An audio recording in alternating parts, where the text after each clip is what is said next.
This is the Criterion Creeps podcast, and tonight we're talking about The Sword of Doom from 1966, directed by Kihachi Okamoto.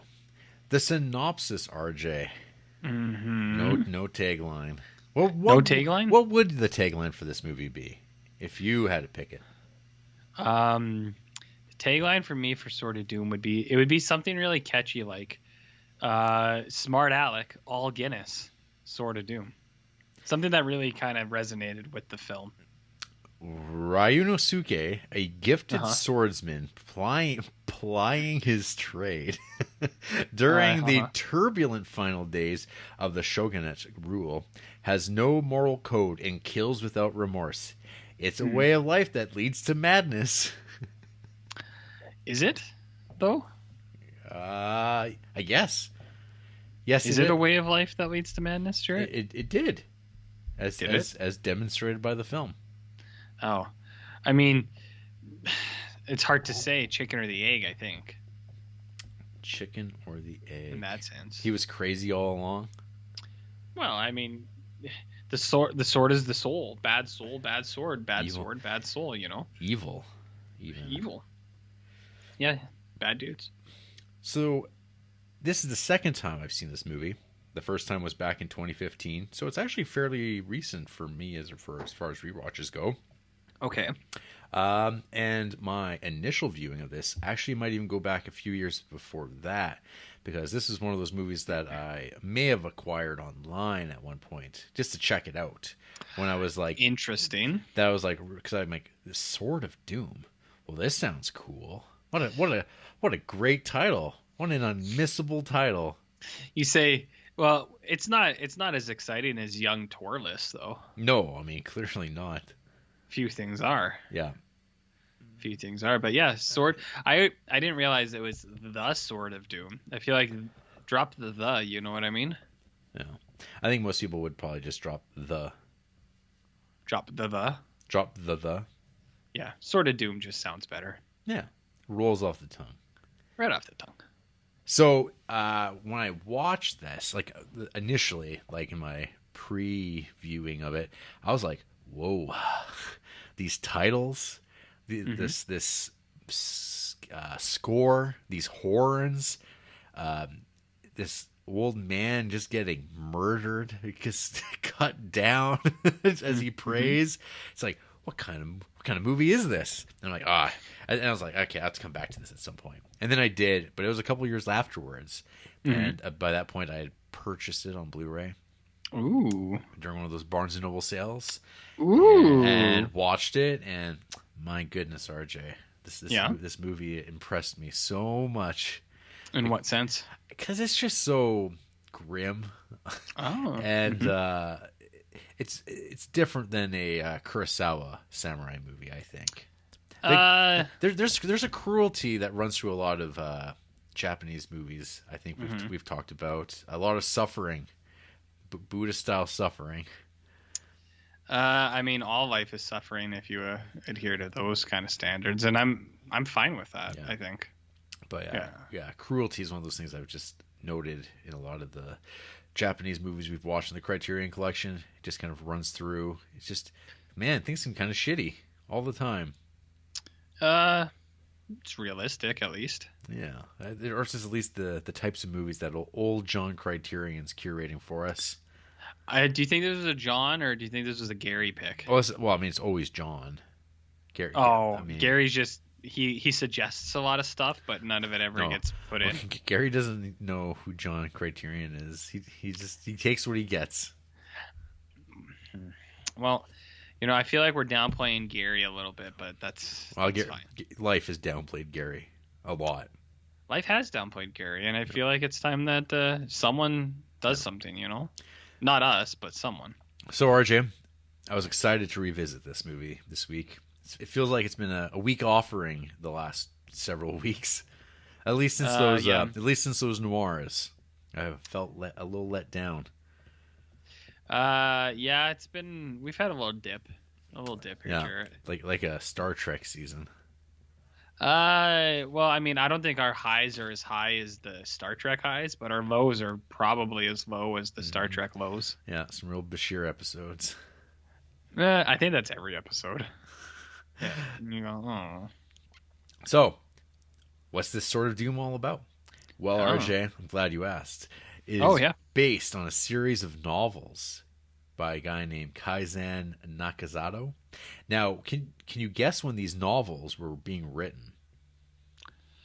Based on the content, I'd say like 2001. Okay. So the novels were being serialized via the newspaper. I don't know how thick these newspapers would have been. But, Really? yeah, but so from 1913 to 1941, when the author died, that's when these Was that before Superman? Yes. Wow. Yeah, pretty well. Superman picked up the cause of Ryu Nosuke, I guess, almost. Superman appeared in 37. No, is 38 that why some of the movie is segmented into chapters? chapters? Yeah, it's almost like a best of because this cherry picks, I guess, because it also is an inconclusive ending. Yeah, I'd say, but we'll get there. We'll get there. So the Japanese title of which the novel goes by, it's Great Bodhisattva Pass, which is definitely not how that's pronounced, but it's kind of more phonetically how it is written, which I recognize immediately. I'm like, huh, isn't that a Buddhist thing? It's all a Buddhist thing, Jarrett. It's all a Buddhist thing. And so I was like, well, what does it mean? And I looked it up, and it's just talking about a state of like delaying reaching nirvana to put people out of their misery. Delaying nirvana? Yeah. It's like you're on you're on your way there. Yeah. You're doing it, and then you're just kind of like, nah, I got to stop. Oh, I see. That's straight from here we go. Bodhisattva, a person who is able to reach nirvana, but delays doing so out of compassion in order to save suffering beings. I kind of get it. Yeah. So I don't see a problem there. Here, our hero, our anti-hero, our Venom. He's Venom. He's Venom. He's interesting. Yeah, he's putting people out of their misery. Like Venom is, or this guy is? Yeah. Or Well, both? both. Okay. I don't know. I'm waiting for that take on the Tom Hardy film that about Venom's use in Mercer killings? reading the Buddhist writings. Well, I think Tom philosophy. Hardy would probably be Buddhist, I think. And if he isn't, probably Woody Harrelson. And now they're both Venoms. Both Venoms. Yeah. And So, RJ, did you know that there are a few films that are adaptations of the source material? I did not, but I believe I asked you a couple days ago if there was anything worth watching following up. I think you said if there was any remakes, which there is not. Okay. So back in the 30s, there was a few films based on this novel, or these novels, that are all lost. They probably exploded because silver nitrate being kept in closets is a bad idea. And apparently a lot of Japanese movies were lost because of not caring how things were stored back when. Yeah. So I've heard. There was a film that went by the great Bodhisattva title from 1957. And in 1960, there was another movie with this same character called Satan's Sword. I mean, that's a cool title, too. I would also watch that movie. And then there was this. Well, which one's better? Well, this one, RJ, is in the Criterion Collection. Well, how come you haven't seen the other one, Jarrett? Because I don't know if you can. I don't know if it's out there. Do you even try with this podcast anymore? No. God damn it. God damn no. Well, Satan's Sword sounds cool. It's not bad. I would like to watch that film also.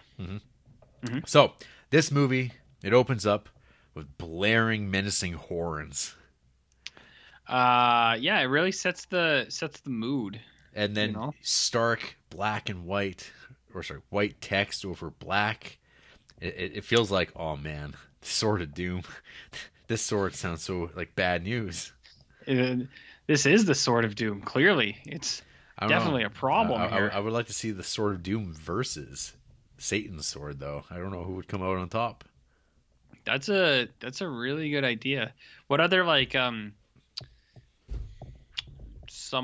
what other weaponry could we have other than Satan's sword? Like Godhammer? Godhammer? That's not a sword. That's not a sword. That's a spoon. God spoon? God spoon. There we go. Spear? No, I like spoon better. Okay. Yeah. So we open up with an old man and his granddaughter. They're kind of walking up a hill. They come across a little Buddhist shrine, tiny little one, roadside attraction, and she goes to get some water, and old man goes to pray, and whilst he's praying, our boy, we're just gonna start calling him Ryu from now on. It's a little shorter. He just fucking cuts this man down. Just kills him. Well, there's an exchange first. Yeah. Yeah. And I mean, the old man he's praying about how he wants to be killed. He sure does. And Ryu says, "Okay." He says, "All right." I mean, I believe that's a little overstepping of bounds, I feel. I don't know. I feel like if I had said something similar to you, you would probably do it. I just pull up my sword of doom, and just end ya. You would, of course, before you would have to tip your fedora a little bit, and then you would probably cut me in half. Yeah. I just feel like there's a little bit of a hubris here being established. This guy's like kind of short shifting death. And he's just like, hey, I'm going to speed this process up because I've got the sword.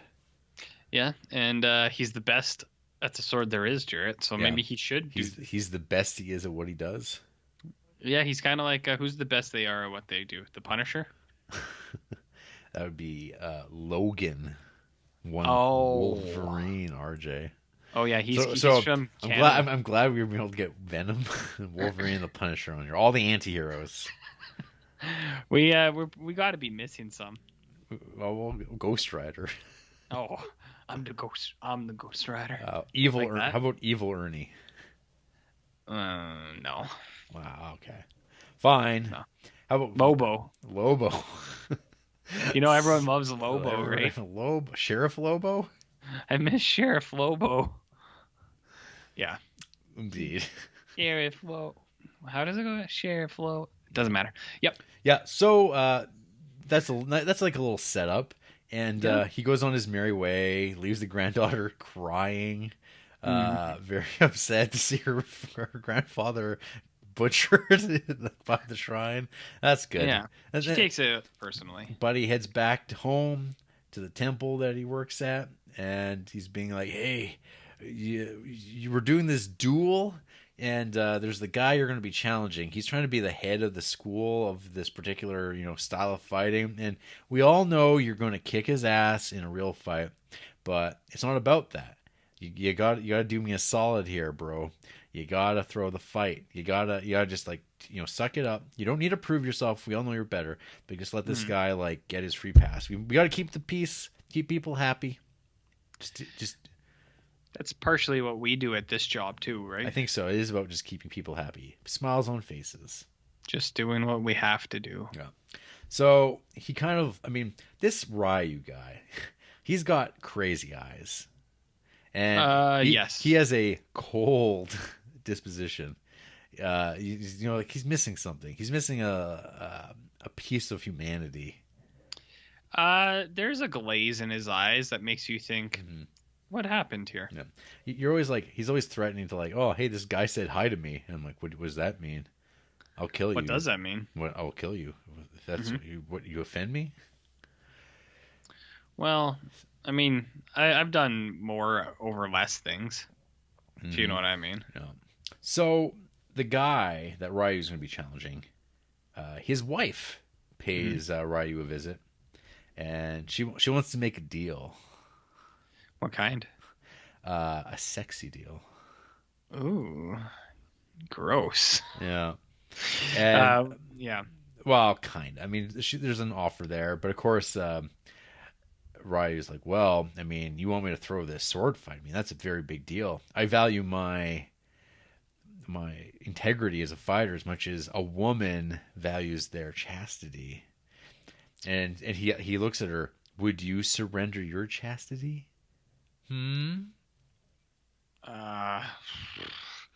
Jarrett, I mean, I've been asked a lot of questions by you before, but that's definitely one of them that you ask frequently. And frankly, I wish you would stop. So, I guess what happens from this point on is she leaves. Yeah. And there's a little back and forth. And that little bit of she was back and forth, but eventually we head over to the old watermill. Oh yeah, you ain't never been to a watermill, Jarrett? And we get some coarse sexual insinuation. Yeah, it's not insinuated. It's kind of like, oh, there's the loud thumping sounds of water pumps going as Ryu gets what he's come for. And it's like, apparently there's the exchange, like, well, I'm going to do this to you, and in exchange, I'm not going to kill your husband.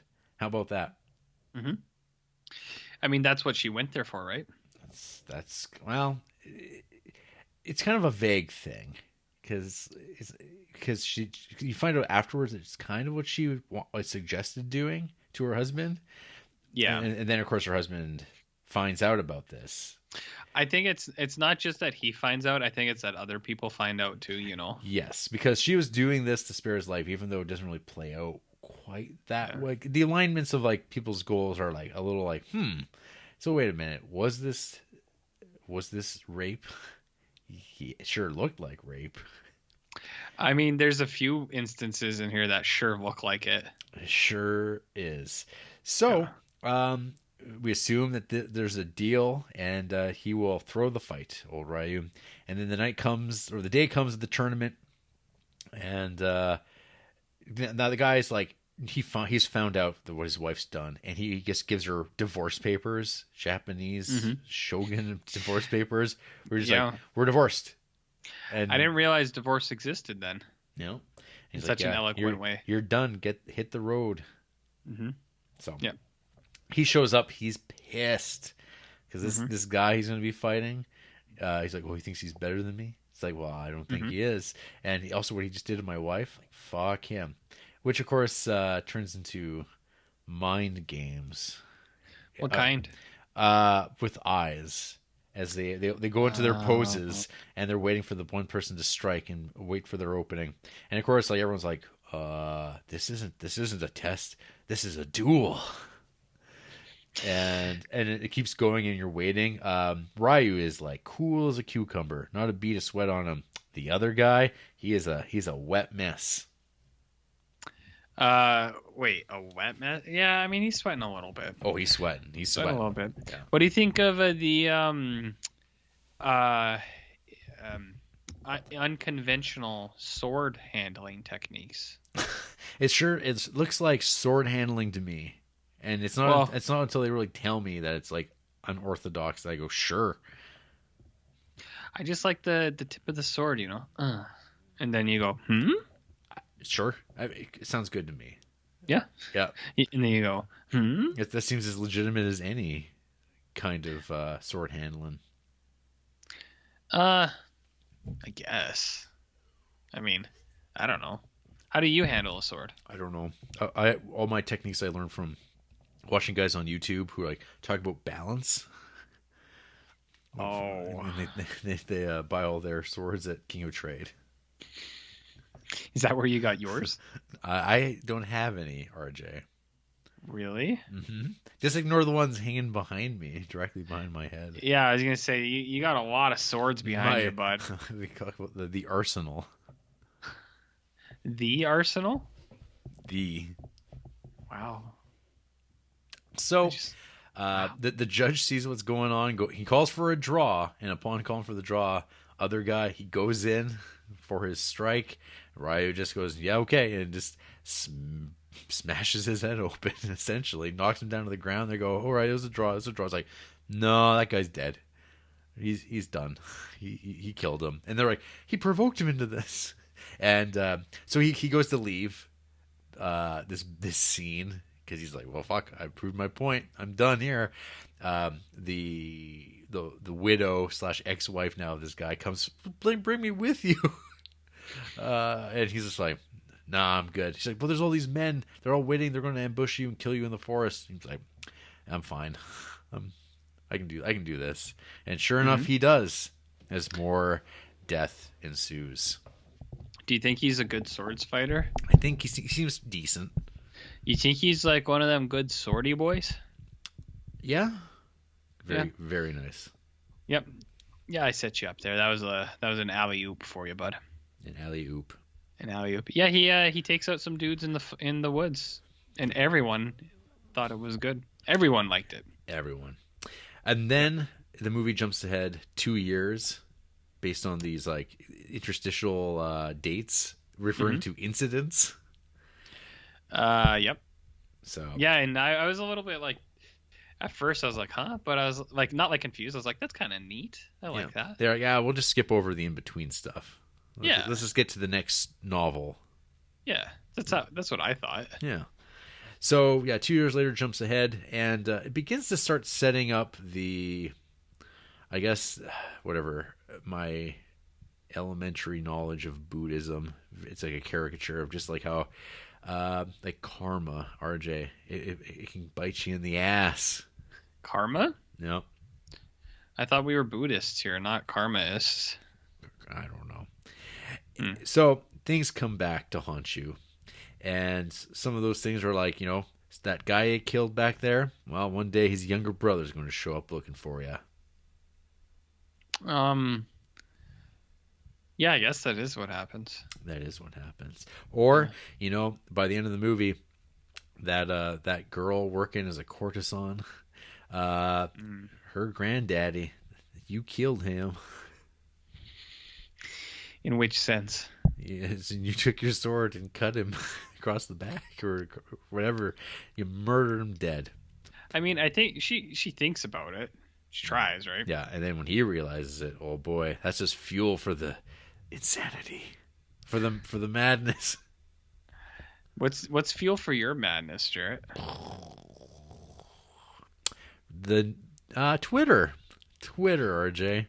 Okay. Following daily events. That's my fuel for anger and insanity. Okay. I would have thought there would have been something like more interesting, but oh well. It's pretty. I don't know. I think most people are on the same page with me. Maybe it's just better that's true. Just tune out of these things, I guess, is the solution. Yeah, just stop trying. Yeah. In a sense, yeah. So Ryu's picked up. He's working in another town. He's working in a new territory. He's kind of working as like it's kind of a police forcey militia. But that do like assassinations. Yeah. They do assassinate. They kind of like, I don't know. Yeah, police force, I guess. I thought they were just kind of like a gang of toughs. But they don't take jobs. Yeah, but they got like some legitimacy in this world. Yeah. They're like recognized by people in the town, but they're also like, they're kind of just like, well, we work for hire kind of thing. Right. And we'll kill people in their house for you. And he's got a baby. Yeah. He's got a baby and a girlfriend. Mm-hmm. His girlfriend's like, she's happy. Clearly, is she happy? Yeah, she's having a great time. She doesn't try to kill anyone. She complains a lot. She tries to kill the baby at one point. Well, she tries to kill him. She tries to kill him, and then she threatens to kill the baby as well. Yeah, and then that just made me think of you when bigger really. Well, no, you know how you really like Born on the 4th of July? Yeah. Oh, right. You've never killed a baby. Yeah, that was where my mind went to immediately. It was you going, you ain't never killed a baby. Yeah. And I went, good. That's Jarrett. That's Jarrett, all right. That's definitely Jarrett. And I went, yeah, that's the guy. No.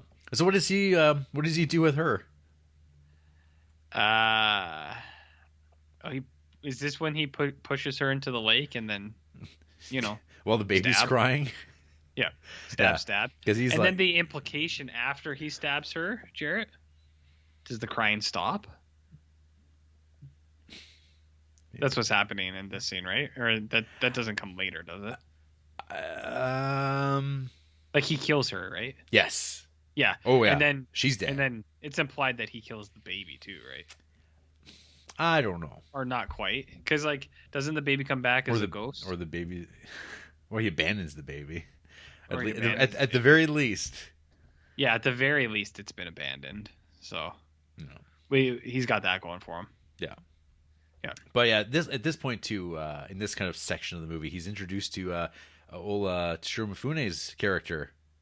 Yeah. The better man.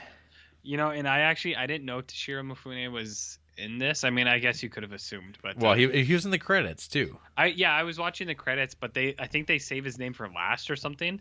And like when I was watching the first couple names come by, I was like, Toshiro Mifune's not in this. Not interested. And then his name popped up, and I went, holy shit. Mm-hmm. Said I'm on board. Yeah. So big Tosh. So the existence of I think it's Shinada. Yeah, is his character's name. Yeah, he might be better, and he's not a bad dude.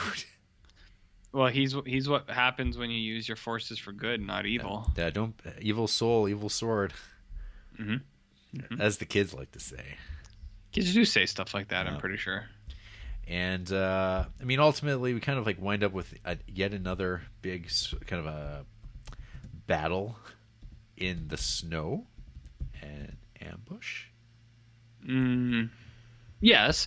Well, yeah, because like I don't know, like they go after him, and then he's like, you're going after me? Yeah. He's just like, you stupid clumsy bitches. He's like, I'm the wrong guy. And takes him out in the snow, Jared, and it's a beautiful thing. It's a beautiful thing. Some lo-fi snow effects. Well, I guess before that, though. Well, no, before, so, like, what's our main dude's name again? Bad dude? Oh, we're calling him Ryu. Ryu? Yeah, so Ryu from Street Fighter. Like, he does... Did you talk about when he goes to see Toshiro Mifune first and tries to challenge him? Because that happens first, yes. And then this incident happens sometime later. Yes, because he that's like at the very beginning is when he gets into because he goes to the one he temple. Challenges him. He challenges like a goof. Or he just wants to like show off his skill. He beats that guy resoundingly, and then he's like, "Hey, you just drop this one. You're not going to win this fight." And he's like, "Well, I'll challenge you." He's like, "No." Yeah.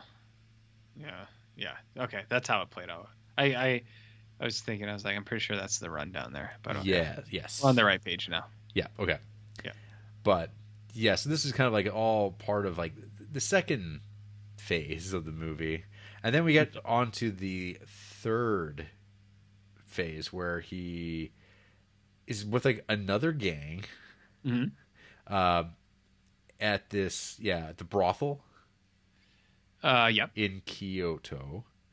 Yes. And this, I mean, pretty well. And there's like a whole storyline with like there's like the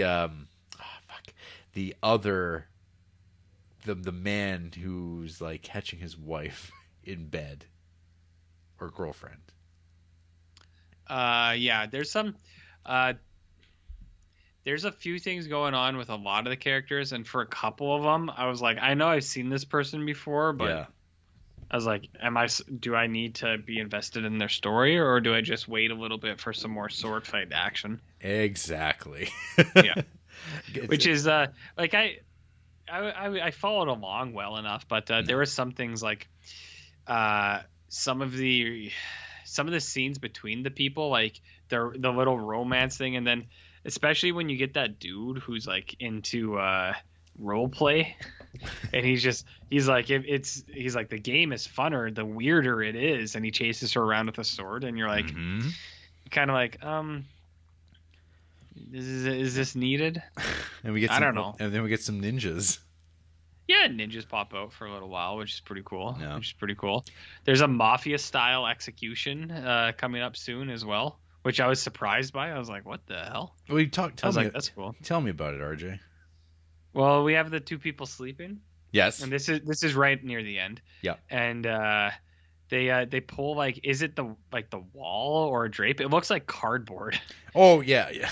And they pull it over those people, and then they all go over top, and then they stab the shit out of that guy. I was like, because I was just like, is this the mob? What is going on? Is this the wall? I think they're just using the wall piece. It's just or whatever the separating walls that they have. Yeah. Yeah. It was very cool. I liked it. Oh yeah, blood. I liked it, man.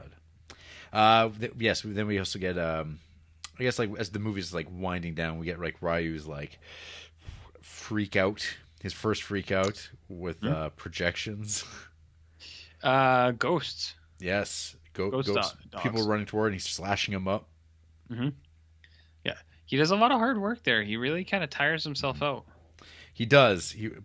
His breakdown occurs. This, of course, happens after he realizes all of the shit that he's been doing this whole time, I guess, and the ramifications.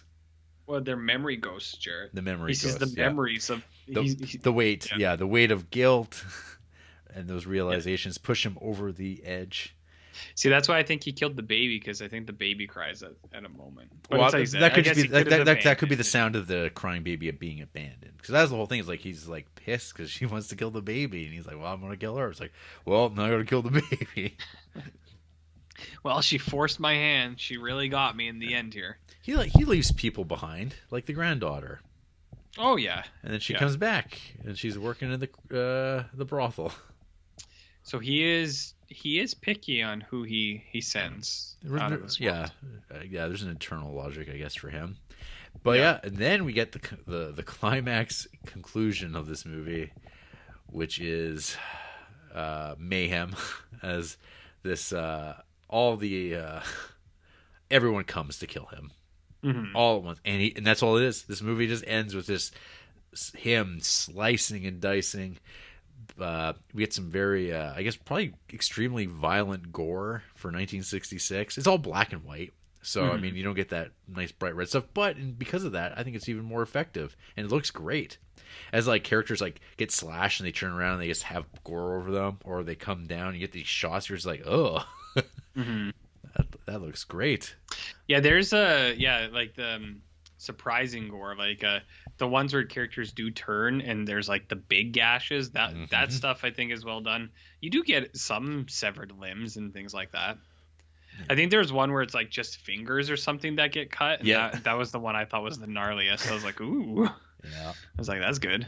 Yeah, so we got a burning house and people just slicing through walls, coming through, and bit by bit, Ryu is just getting worn down. He's getting poked because you can only play the numbers game so long. Poked and prodded. Yeah, and the movie ends with a freeze frame. Like very abruptly. No. Very abruptly. And it's just like, that's it. You know how this is going to end. Yep. And then I do like how much they play it up and like the exhaustion of what he's doing. I really like the scene where they all throw pillows at him. I was like, that's fun. Look, they're trying. They're trying. Well, but the men never stop, Jarrett. Yeah, they're trying to put him off his game. Mm-hmm. Yeah, but the men just keep coming. The men just keep coming. Yes, they do. So tell me what you thought of Sword of Doom. So on the rewatch, it wasn't as good for me as the first time I watched it. I think at the time I was just kind of like so excited by the prospect of like it hit me in like all the right ways that first time. This time, definitely. I mean, it's still like there are still like the highs of this movie are like really, really good, like top shelf things. But as you can probably tell from the way I'm talking about it, there is definitely a lull, I think, overall in the middle of like just characters talking, and it's just like this like kind of there's plot that I feel is just as like incidental to the main thrust, and I think that you could take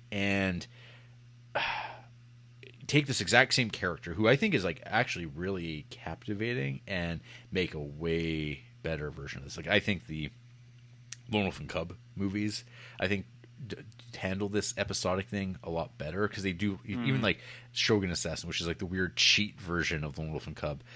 It's also way more ridiculous than exploitation. This seems like it's like a gritty, samurai movie that is really well made. Like, the cinematography in this is so good.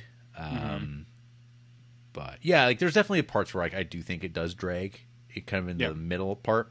But then, like, the ending is so good, and I think the opening of this is like fantastic. But I think the opening's very good. Yeah, but I think like the second incident, like, it definitely kind of didn't hold my interest as much. Actually, I was surprised kind of how I was like, I don't remember really anything about this. but I was very enthusiastic about it the first time. But like, it just wasn't familiar. Well, that's okay. Sometimes time does that to us, Jared. That's okay. Well, it's okay, just, Jared. That's all right.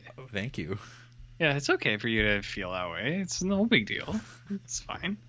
It's fine. That's okay. You can change your mind, Well, I mean, I think it's good that you recognize those things. Mm-hmm. Yeah. Because it shows that you're growing as a person. I'm growing as a person. Yeah. So that's that. Or in the context of like watching movies like 2-3 times a day, and then you see this and you go, holy shit, this is so much better than what I've been watching lately. And then you go from that to watching one movie a week. Yeah. One movie is all I've been managing lately. And then you watch it and it's like, oh, maybe I'm slightly less invested in this now. Which slightly. Yeah. Slightly. We'll see what happens next week. It's another movie I highly regard. What's next week? Jules and Jim. Weekend at Bernie's? Yeah. Jules and Jim is next week? Yep. Holy fuck, I didn't realize that. Mm-hmm. I've seen that film, Jarrett. Oh, man. I enjoyed that film. But... Oh, man. Oh, dear. Oh, dear. Well, we'll talk about that later. All right. I didn't realize. Hey, RJ. Mm-hmm. What did you think of The Sword of Doom? More like the Sword of... Boom? Boom. Yeah, Boom would have worked better. I was thinking of something that was probably a little bit more inappropriate. That sounded like a good pun rhyme in there. But Sword of Doom. I'm actually I'm pretty in line with you. I think so. Like outright, like first up, all the samurai stuff is pretty wicked. I really like the duels. I actually do like just two guys standing, not moving. Mm-hmm. I really like how those play out. I like this. These two guys standing, not moving. Not moving. But then as soon as one moves like a little foot, like the whole crowd's like, because they're just watching intently. So I did really like how those played out. All the sword fights are really, really well done. Like, it's not like blow your D off like choreography, but I thought they were really well done. I also like the sound effects where every time the sword hits, it's like. But yeah, there's like a weird little flaps, like snap sound on those. Like, it's a little off. I'd say the audio mix off. It's a little. It's like a little. Blip, blip. Yeah, because it doesn't actually sound like a sword hitting stuff. It sounds like a cartoon, like almost like a foam noodle hitting somebody.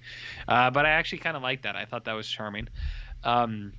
There's some super nice shots, like pretty much after every massacre, there's a really beautiful shot. Like the poster after the little walkway one, and then after the snow one, like, yeah, really good stuff. I love Toshiro Mifune's role in this as just like wise old man he's like Splinter in this. He only comes out like one time, and the one time he does come out, he just fucks everybody up, because that's what Splinter did too, You remember Splinter, Jarrett? I remember Splinter.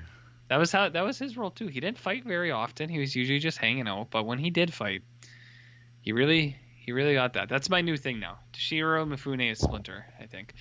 So I like how they used him. And then, yeah, the ending to this movie is very good. Very nice, Jared. Very nice stuff. So I was on board with that 100%. So I think it's really good, but yeah, there's a lot of junk in there too. Like so much aggressive sexual activity in this thing, where just men forcing themselves on women, and I'm like, huh, okay. Mm-hmm. And you're like I understand. I understand the one scene with the main guy, with Ryu from Street Fighter, because it's like, well, he's a bad guy. That's known. It's like, but why do we see like so much more of this? Like, because I feel like it comes up a couple more times, and I'm just Mm-hmm. like, so that stuff does bring it down quite a bit. And then it's just some of the, or not like quite a bit, but that stuff does bring it down. So it's a good film, real good. Pretty good show, even some might say, but it is brought down a little bit just by that weird shit in there, where I was like, oh, it's like, I don't need any of this. I don't want any of this. Is it specifically that, or is it just kind of like the more like general kind of padding? It feels like where There's it's like, that as well. Yeah, where it's like, I mean, I felt that. I was like, huh, because the movie's about 2 hours long, and it's exactly 2 hours and like 10 seconds. Okay, so yeah, You could cut 15 minutes out. Just cut it out like with a sword. Yeah. Just chop it. I think like you don't have to cut a ton out. Maybe even 10 minutes, and I think it'd be a lot smoother. Right. Smoother, Jarrett. Yeah, I don't know. It's not bad. It's like you said, it does pander a little bit, so that's a bummer. But yeah. So not. I don't know, not straight fire like the kids would say, but yeah, too bad. Too bad. You want to hear about who hates the movie though? I mean, I guess. I wonder who would. Okay. Well, first of all, we've got UJ. Okay. UJ Rosas. Yes. Rosas. UJ Huevos. Only enjoyed the beautiful cinematography. 2 stars. I mean, that's fine, I guess. This person gave Pierre LaFou half a star. Yeah. It's a Criterion film, right? Yeah, that's Godard. That's a good one. Oh, they have over 1,000 5-star films. So I'm not going to look at any of those, because clearly they just rate everything 5 stars. But they gave a half a star to Repo Man, Jarrett. Half a star to Rules of the Game, which is a film that we watched. Half a star to The Bank Dick. Bank Dick's pretty good. Half a star to Rambo Last Blood. Ooh, no thank you. Half a star to Cries and Whispers. I don't know. I think all they do is half star and 5 star, so just don't star. UJ. You know what I mean? More like no J. More like no J Roses. Yeah. Next will be Grant from Savages. Okay. 2 stars. The sword fighting is good, but the story contrived and the characters are flat. I'm really tired of being told a movie is a masterpiece because it has some scenes that look cool. Is that it? That's it. Okay. I was surprised you were done so fast. I was trying to read their thing here about their bio. I see if it was funny at all. If any of my reviews read like shit, please let me know, because sometimes I am just operating on half a brain cell and fumes. My Criterion Collection for my fellow nerds. This looks like it's just a link to the Criterion website. I don't think you need to do that, Grant. I think everybody knows. He 5-starred Monty Python's The Holy Grail in Lego. 5-star to The Long Goodbye and Bring Me the Head of Alfredo Garcia. 5 stars to Master and Commander. So, not bad. Any other 1-star films in here, Jarrett? I don't know what any of this shit is. Oh, but they 1-starred Wise Blood, 1-starred Aguirre, The Wrath of God. What? They 1-starred it, Jarrett. Oh, fuck me. 1-starred Aguirre. And Wise Blood. Yeah, and I haven't seen Wise Blood, but I'm pretty sure I'll like Wise Blood. By all accounts. I know it's got your That's boy why. in it, but that's why I might like it. But no? Okay. I don't know. I don't know if you. I don't know. I'm not sure how you'll feel about it. Yeah, I guess we'll see. One more. Okay. Agent J, 2 stars. Some fun action, nihilistic samurai. Mifune was great though. Though? What though? I don't know. That it's so badly written. I don't even understand. Some fun action, nihilistic samurai. Mifune was great though. 2 stars. This person only has 100 movies logged. So like the lowest ratings they have are 2 stars, and it's Sword of Doom, Wonder Woman 1984, The Gift, and Shogun Samurai. Like they don't have a whole lot of movies. They 3-starred Police Story. I feel like Police Story is better than 3, but maybe not. I don't know, Jarrett. I don't even know if I want to pay attention to this Connor Leck, who said with 1 star, more like the Sword of Dumb.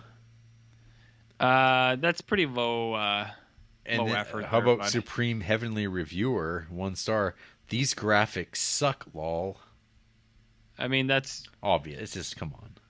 It's yeah. That's How about from No Bonobu, 2 stars? Don't you just want to go apeshit? I don't, but before Supreme Heavenly Reviewer, their favorite films are just the How High films and Salo. So I feel like they're definitely playing up some irony crowd, Jarrett. What was the other one? Nabu? Mm-hmm. Nabu. I don't know. Let's fucking watch a lot of anime. Oh, I got a good one. I don't know what else to tell you. I got a good one after what? that. From Finn Morris. That's not a real name. Come on. That can't be. The Sword of Doom is a very old movie. Is that the whole review? No, it's got more. That's the opening line. Great. That should be used as a preface for everything I'm about to say, because while there is a lot of good in this, a lot of that is marred by its age and would have been a lot better at the time of release. The pacing is decidedly slow, taking a lot of time to establish characters and setting. Particularly in the scenes depicting sword play, this pacing really helps to drive home a dramatic, intense situation. However, there's never really any deviation from this norm, and it makes the movie drag eventually.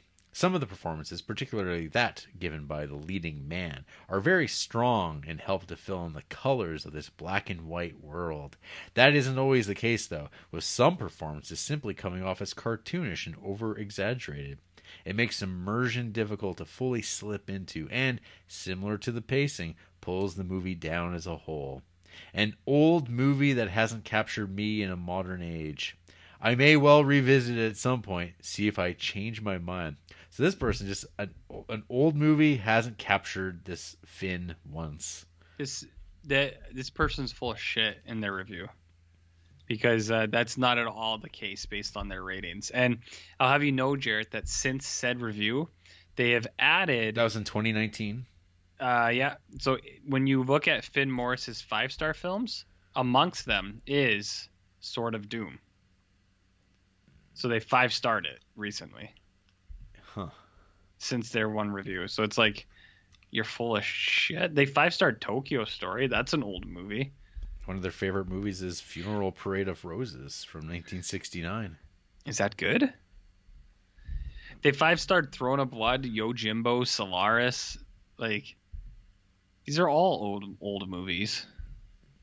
5 stars Sword of Doom on page 3. Like, I don't get it.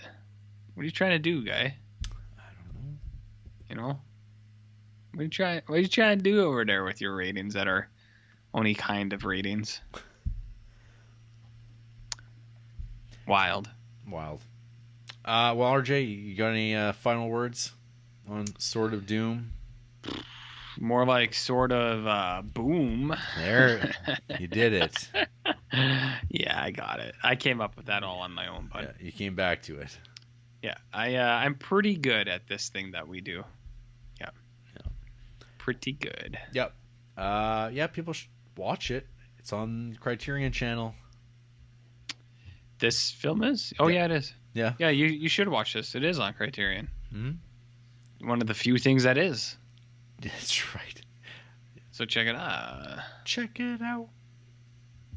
check it out. After the break. Yeah. We're not making our way out of this alive, RJ. We're going to have to go down swinging. Like go to bed? Did we kill that baby? You never killed a baby.